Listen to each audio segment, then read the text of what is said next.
안녕하세요 여러분. 오늘 하루도 여러분의 삶이 예배하는 삶이 될 수 있기를 예수님의 이름으로 축복합니다. 오늘 본문은 역대상 5장인데요. 5장과 6장까지 이어서 읽도록 하겠습니다. 좀 긴 본문이니까요. 집중해서 들으시면 좋겠습니다. 이스라엘 장자 루벤의 아들들은 이러하니라. 루벤은 장자라도 그의 아버지의 침상을 더럽혔으므로 장자의 명분이 이스라엘의 아들 요셉의 자손에게로 돌아가서 족보의 장자의 명분대로 기록되지 못하였느니라. 유다는 형제보다 뛰어나고 주권자가 유다에게서 났으나 장자의 명분은 요셉에게 있으니라. 이스라엘 장자 루벤의 아들은 한옥과 발루와 헤스론과 갈미요. 요엘의 아들은 스마야요. 그의 아들은 고기요. 그의 아들은 시므이요. 그의 아들은 미가요. 그의 아들은 르아야요. 그의 아들은 바알이요. 그의 아들은 베라이니. 그는 루벤 자손의 지도자로서 아수르 왕 디글랏 빌레셀에게 사로잡힌 자라.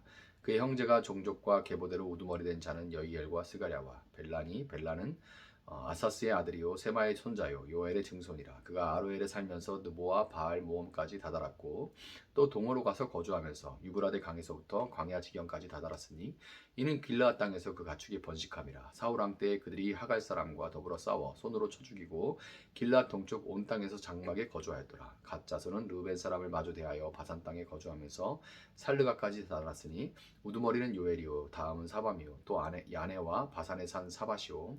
그 조상의 가문의 형제들은 미가엘과 무슬람과 세바와 요레와 야간과 시아와 에벨 7명이니 이는 다 아비하일의 아들들이라. 아비하일은 후리의 아들이요 야로와의 손자요 길르앗의 증손이요 미가엘의 현손이요 여시세의 5대손이요 야도의 6대손이요 부스의 7대손이며 또 구니의 손자 압디엘의 아들 아히가 우두머리가 되었고 그들이 바산 길르앗과 그 마을과 사론의 모든 들에 거주하여 그 사방 변두리에 다다랐더라. 이상은 유다 왕 요담 때와 이스라엘 왕 여로보암 때의 족보에 기록되었더라. 루벤 자손과 갓사람과 므낫세 반지파에서 나아가 싸울 만한 용사 곧 등이 방패와 칼을 들며 활을 당겨 싸움에 익숙한 자는 44,760명이라. 그들이 하갈 사람과 여두루와 나비스와 노답과 싸우는 중에 도우심을 입었으므로 하갈 사람과 그들과 함께 있는 자들이 다 그들의 손에 패하였으니 이는 그들이 싸울 때 하나님께 의뢰하고 부르짖음으로 하나님이 그들에게 응답하셨습니다.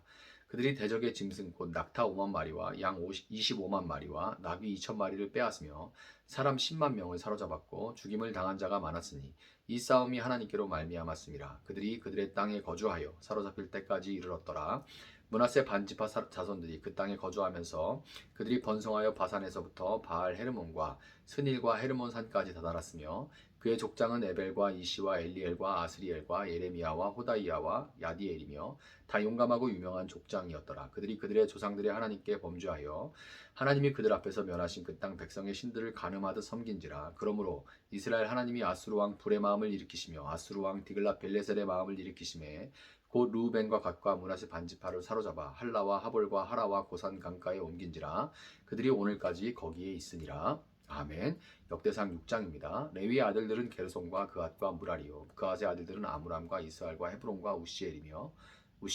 아므람의 자녀는 아론과 모세와 미리암이요. 아론의 자녀는 나답과 아비우와 엘르아살과 이다말이며 엘르아살은 비느하스를 낳고 비느하스는 아비수아를 낳고 아비수아는 붓기를 낳고 붓기는 우시를 낳고 우시는 스라이아를 낳고 스라이아는 무라엿을 낳고 무라엿은 아마랴를 낳고 아마랴는 아이둡을 낳고 아이둡은 사독을 낳고 사독은 아이마앗을 낳고 아이마앗은 아사랴를 낳고 아사랴는 요하나를 낳고 요하나는 아사랴를 낳았으니 이 아사랴는 솔로몬이 예루살렘에 세운 성전에서 제사장의 직분을 행한 자이며 아사랴는 아마랴를 낳고 아마랴는 아이둡을 낳고 아이둡은 사독을 낳고 사독은 살룸을 낳고 살룸은 힐기야를 낳고 힐기야는 아사랴를 낳고 아사랴는 스라야를 낳고 스라야는 여호사닥을 낳았으며 여호와께서 느부갓네살의 손으로 유다와 예루살렘 백성을 옮기실 때에 여호사닥도 가니라. 레위의 아들들은 게르손과 그앗과 무라리이며 게르손의 아들들의 이름은 이러하니 림니와 시므이요. 그앗의 아들들은 아므람과 이스알과 헤브론과 우시엘이요. 무라리의 아들들은 말리와 무시라. 그 조상에 따라 레위의 종족은 이러하니 게르손에게서 난 자는 곧 그의 아들 림니요. 그의 아들은 야하시요. 그의 아들은 심마요. 그의 아들은 요아요. 그의 아들은 이또요. 그의 아들은 세라요. 그의 아들은 여아드레이며 그 아들에게서 난 자는 곧 그 아들은 암미나답이요. 그의 아들은 고라요. 그의 아들은 아시리요. 그의 아들은 엘가나요. 그의 아들은 에비아삽이요. 그의 아들은 아시리요. 그의 아들은 다하시요. 그의 아들은 우리엘이요. 그의 아들은 우시아요. 그의 아들은 사울이라. 엘가나의 아들들은 아마세와 아히모지라. 엘가나로 말하면 그의 자손은 이러하니 그의 아들은 소베요. 그의 아들은 나하시요. 그의 아들은 엘리압이요. 그의 아들은 여로함이요. 그의 아들은 엘가나라. 사무엘의 아들들은 맏아들 요엘이요 다음은 아비아라. 무라리에게서 난 자는 말리요 그의 아들은 림니요 그의 아들은 시므이요 그의 아들은 우사요 그의 아들은 시므아요 그의 아들은 학기야요 그의 아들은 아사야더라. 언약궤가 평안을 얻었을 때에 다윗이 여호와의 성전에서 찬송하는 직분을 맡긴 자들은 아래와 같았더라. 솔로몬이 예루살렘에서 여호와의 성전을 세울 때까지 그들이 회막 앞에서 찬송하는 일을 행하되 그 계열대로 직무를 행하였더라. 직무를 행하는 자와 그의 아들들은 이러하니 그앗의 자손 중에 헤마는 찬송하는 자라. 그는 요엘의 아들이요 요엘은 사무엘의 아들이요 사무엘은 엘가나의 아들이요 엘가나는 여로함의 아들이요 여로함은 엘리엘의 아들이요 엘리엘은 도아의 아들이요 도아는 숲의 아들이요 숲은 엘가나의 아들이요 엘가나는 마앗의 아들이요 마앗은 아마세의 아들이요 아마세는 엘가나의 아들이요 엘가나는 요엘의 아들이요 요엘은 아사랴의 아들이요 아사랴는 스바냐의 아들이요 스바냐는 다앗의 아들이요 다앗은 아실의 아들이요 아실은 에비아삽의 아들이요 에비아삽은 고라의 아들이요 고라는 이스알의 아들이요 이스알은 그핫의 아들이요 그핫은 레위의 아들이요 레위는 이스라엘의 아들이라. 헤만의 형제 아삽은 헤만의 오른쪽에서 직무를 행하였으니 그는 베레가의 아들이요 베레가는 시므아의 아들이요 시므야는 미가엘의 아들이요 미가엘은 바하세아의 아들이요 바하세아는 말기야의 아들이요 말기야는 에드니의 아들이요 에드니는 세라의 아들이요 세라는 아디아의 아들이요 아디아는 에단의 아들이요 에단은 신마의 아들이요 신마는 시므의 아들이요 시므이는 야핫의 아들이요 야핫은 게르손의 아들이요 게르손은 레위의 아들이며 그들의 형제 무라리의 자손 중 그의 왼쪽에서 직무를 행하는 자는 에단이라. 에단은 기시의 아들이요 기시는 압디의 아들이요 압디는 말룩의 아들이요 말룩은 하사베의 아들이요 하사베는 아마시아의 아들이요 아마시아는 힐기야의 아들이요 힐기야는 암시의 아들이요 암시는 바니의 아들이요 바니는 세멜의 아들이요 세멜은 말리의 아들이요 말리는 무시의 아들이요 무시는 무라리의 아들이요 무라리는 레위의 아들이며 그들의 형제 레위 사람들은 하나님의 집 장막의 모든 일을 맡았더라. 아론과 그의 자손들은 번제단과 향단 위에 분향하며 제사를 드리며 제성소의 모든 일을 하여 하나님의 종 모세의 모든 명령대로 이스라엘을 위하여 속죄하니 아론의 자손들은 이러하니라. 그의 아들은 엘라아살이요 그의 아들은 비느하스요 그의 아들은 아비수아요 그의 아들은 붓기요 그의 아들은 우시요 그의 아들은 스라이아요 그의 아들은 무라요시요 그의 아들은 아마랴요 그의 아들은 아이두비요 그의 아들은 사독이요 그의 아들은 아히마아스이더라. 그들의 거주한 곳은 사방 지게 안에 있으니 그들의 마을은 아래와 같으니라. 아론 자손 곧 그앗 종족이 먼저 제비 뽑았으므로 그들에게 유다 땅의 헤브론과 그 사방 초원을 주었고 그러나 그 성의 밭과 마을은 여분네 아들 갈렙에게 주었으며 아론 자손에게 도피성을 주었으니 헤브론과 림나와 그 초원과 얏딜과 에스드모아와 그 초원과 힐렌과 그 초원과 드빌과 그 초원과 아산과 그 초원과 베세메스와 그 초원이며 또 베냐민 지파 중에서는 게바와 그 초원과 알레멧과 그 초원과 아나돗과 그 초원을 주었으니 그들의 종족이 얻은 성이 모두 10셋이었더라. 그앗 자손의 남은 자에게는 절반 지파 즉 므낫세 반지파 종족 중에서 제비 뽑아 10성을 주었고 게르손 자손에게는 그들의 종족대로 이사갈 지파와 아셀 지파와 납달리 지파와 바산에 있는 므낫세 지파 중에서 10세 성읍을 주었고 무라리 자손에게는 그 종족대로 루우벤 지파와 갓 지파와 스불론 지파 중에서 제비를 뽑아 12성읍을 주었더라. 이스라엘 자손이 이 모든 성읍과 그 목초지를 레위 자손에게 주되 유다 자손의 지파와 시몬 자손의 지파와 베냐민 지파 자손의 지파 중에서 이 위에 기록한 여러 성읍을 제비 뽑아 주었더라. 그아 자손의 몇 종족은 에브라임 지파 중에서 성읍을 얻어 영토를 삼았으며 또 그들에게 도피성을 주었으니 에브라임 산중 세겜과 그 초원과 게셀과 그 초원과 용모함과 그 초원과 베토론과 그 초원과 아얄론과 그 초원과 가드림몬과 그 초원이며 또 그앗 자손의 남은 종족에게는 므낫세 반지파 중에서 아넬과 그 초원과 빌르함과 그 초원을 주었더라. 게르손 자손에게는 므낫세 반지파 종족 중에서 바산의 골란과 그 초원과 아스다락과 그 초원을 주고 또 이사갈 지파 중에서 게데스와 그 초원과 다브랏과 그 초원과 라목과 그 초원과 아넴과 그 초원을 주고 아셀 지파 중에서 마살과 그 초원과 압돈과 그 초원과 후곡과 그 초원과 르홉과 그 초원을 주고 납달리 지파 중에서 갈릴리의 게데스와 그 초원의 함몬과 그 초원의 기랴다임과 그 초원을 주니라.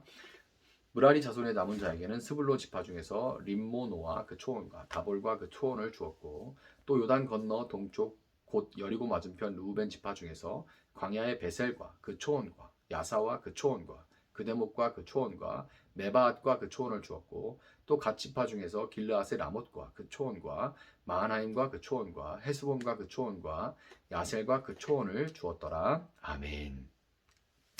자, 역대상 1장부터 9장까지에는 아담으로 시작해서 족장들과 이스라엘의 12지파의 족보가 기록되어 있다고 말씀을 드렸죠. 그런데 이 12지파의 족보를 배열한 그 기준이 뭔지는 분명치가 않습니다. 왜냐하면 이제 자세히 들여다보기 쉽지는 않을 텐데, 자세히 들여다보면요, 예를 들어 단과 스불론 지파는 이 12지파의 이 족보에 아예 안 나옵니다. 단과 스불론 지파는 아예 안 나와요. 납달리 지파도 오직 한 줄만 나옵니다. 한 줄만 나와요.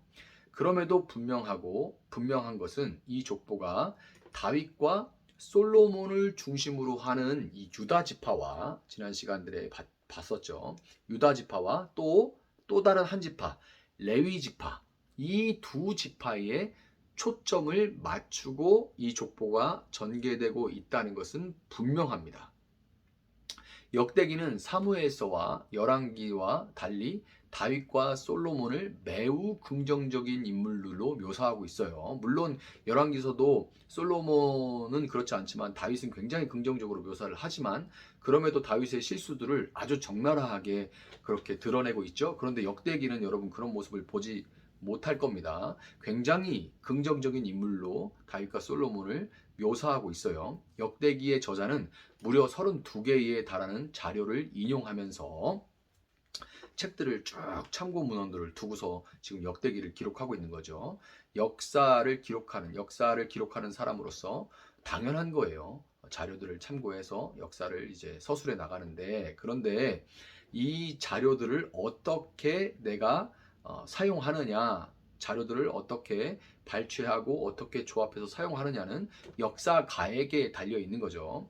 다윗과 솔로몬을 긍정적으로 묘사하기 위해서 자료들을 이 역대기의 저자는 취사 선택해서 신학적으로 재구성합니다. 하고 싶은 말을 위해서 자료들을 때로 바꾸기도 하고, 이건 빼고 이건 넣고 이렇게 하고 있다는 거예요.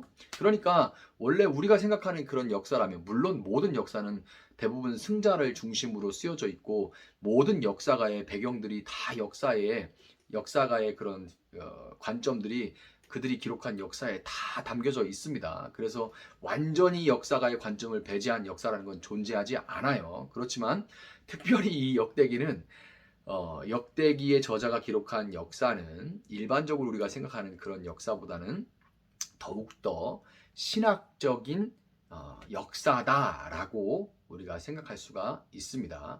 굉장히 신학적인 그 목적을 위해서 기록된 역사구나라고 인식을 하고 역대기를 보셔야 됩니다. 역대기 저자가 이런 방식의 역사 서술을 하는 것은 그 나름의 목적이 있기 때문인데요. 그 목적은 역대기 전체의 역사를 통해서 예루살렘 성전과 그 성전에서 드려지는 예배, 또 기도의 중요성을 부각시키기 위해서 이렇게 신학적인 역사를 기록하고 있는 거예요. 다윗과 솔로몬은 지난 장들에서 살펴봤듯이 성전 건축을 준비하고 그 준비를 토대로 성전 건축을 마무리했던 인물들입니다. 성전을 건축한 인물이죠. 그러니까 이 유다 지파의 족보가 중심이 돼서 아주 초점을 맞춰서 기록이 되는 건 당연해요.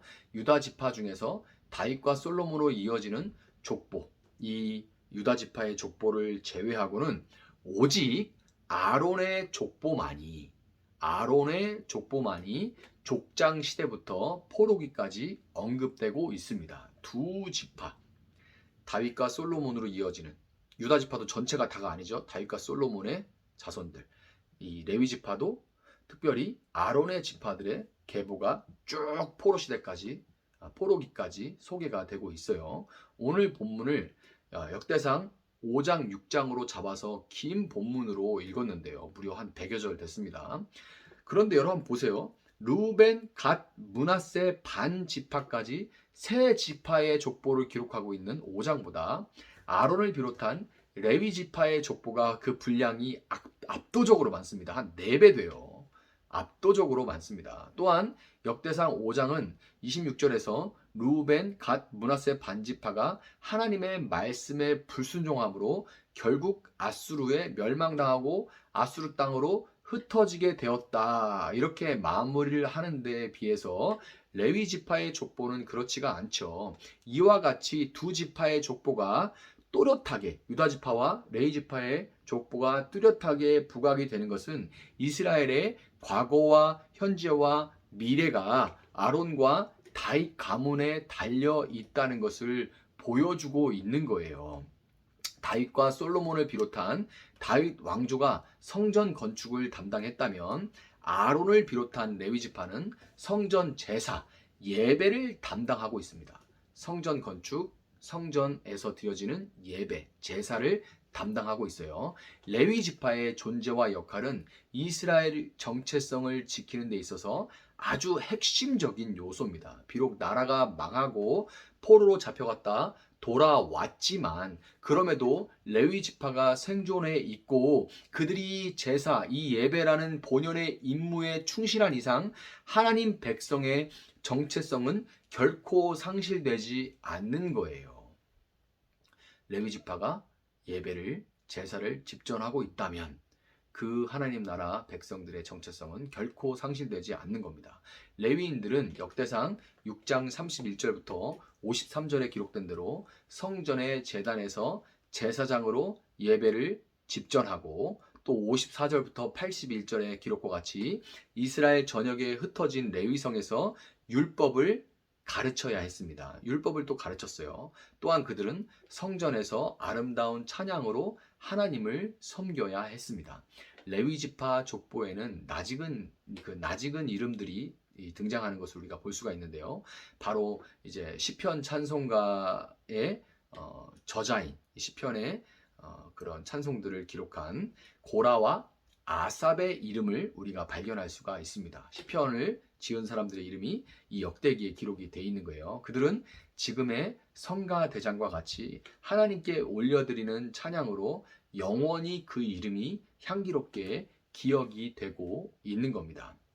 여러분, 역대기가 이스라엘의 역사를 성전 건축과 성전 예배를 중심으로 기록한 것에서 우리는 우리 삶의 역사 역시 우리도 짧다면 70, 80, 더 오래 사시는 분들도 있지만 그 정도의 역사를 보통 일반적으로 가지고 있는데 이 우리 삶의 역사 역시 예수 그리스도라는 참된 성전을 중심으로 이루어져야 한다는 것을 다시금 이런 족보의 기록을 통해서 우리 마음에 새길 수가 있는 겁니다. 예수님의 영이신 성령이 거하시는 성전으로서 우리는 우리의 존재와 삶을 통해서 모든 만물이 하나님을 알고 그분을 예배하도록 해야 하는 사명을 띠고 있습니다. 그렇지만 그 사명은 결코 우리의 힘도 아니고 능도 아닌 오직 레위인과 같이 먼저 예배하는 가운데 하나님의 아름다움을 찬양하고 기도로 그분과 교제하는 가운데 위로부터 부어지는 하나님의 능력으로만 감당할 수 있는 거죠. 여러분 안에 하나님을 예배하고자 하는 마음이 남아 있는 한 마치 다른 지파들의 계보가 끊어져도 루벤, 갓, 므낫세 반지파의 계보들이 다 끊어져도 이스라엘은 영원한 것처럼 다른 모든 일들은 여러분 안에 예배하고자 하는 마음이 살아있는 한 다른 모든 일들은 다시금 회복돼서 족보가 끊어지는 것 같고 끝난 것 같고 안 되는 것 같아도 결국에는 다 회복돼서 제자리를 잡을 수 있습니다. 예배가 끊어지지 않는 한 다른 일들은 결국에는 회복될 수 있어요. 반대로 예배가 끊어지면 다른 모든 일들이 회복된다 해도 결국 망할 수밖에 없습니다. 여러분 이 새날에 우리를 하나님은 이제 신약에 와서 뭐라고 합니까? 왕같은 제사장, 우리를 제사장, 레위지파로 만인 제사장으로 다 부르셨죠. 이 새날에 다시금 무너진 예배의 자리를 회복하시고 여러분의 삶의 자리에서 하나님의 자녀로서 선한 영향력을 넓혀갈 수 있는 그런 여러분들이 될 수 있기를 예수님의 이름으로 축복합니다. 잠시 기도하겠습니다. 사랑하시는 하나님 감사합니다. 다윗과 솔로몬으로 이루어지는 유다 지파에 이어서 또 아론 중심으로 한 레위 지파의 계보가 이 9장으로 구성되어 있는 족보에서 가장 중심으로 핵심으로 초점이 맞춰 있는 것을 봅니다. 이것을 통하여서 하나님은 우리 삶의 가장 중요한 것은 성전 되신 예수님을 우리 마음의 중심에 모시고 그리고 그분을 예배하는 삶을 살아가며 그분이 부어주시는 힘으로 이 땅에 다시금 그 성전을 하나님의 나라를 확장해 가는 것이라는 것을 우리가 알 수 있습니다. 이 중심을 붙들고 살아갈 때 우리 삶의 모든 다른 지파와 같은 일들은 하나하나 중심을 잡고 다시금 제자리를 잡아갈 줄 믿습니다. 그러나 이 중심을 우리가 잃어버릴 때 우리의 역사 또한 흔들리고 멸망의 길로 갈 수밖에 없다는 것을 우리가 또한 고백합니다. 주님, 우리가 흩어진 마음을 사로잡아 다시금 레위인과 같이 만인 제사장으로 부름받은 우리가 하나님을 예배하고 말씀을 배우고 가르치고 또한 하나님 앞에 기도하는 삶을 게을리하지 않도록 붙들어 주시고 이 가운데 모든 다른 일들 하나님 안에서 하나 해결되어 갈 수 있도록 제자리를 잡아갈 수 있도록 하나님 우리와 함께하여 주시옵소서. 감사하며 예수님의 이름으로 기도합니다. 아멘. 오늘 주신 말씀 붙들고 계속해서 기도합니다.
네.